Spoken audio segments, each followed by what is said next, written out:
ایک غیر ملکی ماہر نفسیات پوڈ کاسٹ میں کہہ رہے تھے، اللہ نے عورت کو اس لیے پیدا کیا ہے کہ وہ استقبال کرے، اور جو کچھ بھی آپ عورت کو دیتے ہیں وہ اسے قبول کرتی ہے،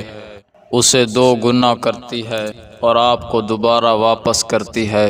اگر آپ اسے نطفہ دیں گے تو وہ اسے نطفہ کی صورت میں واپس نہیں کرے گی، بلکہ اسے 2 گنا کر کے آپ کو بچہ دے گی۔ اگر آپ اسے ایک گھر دیں گے تو وہ اسے 2 گنا کر کے آپ کو مسکن دے گی۔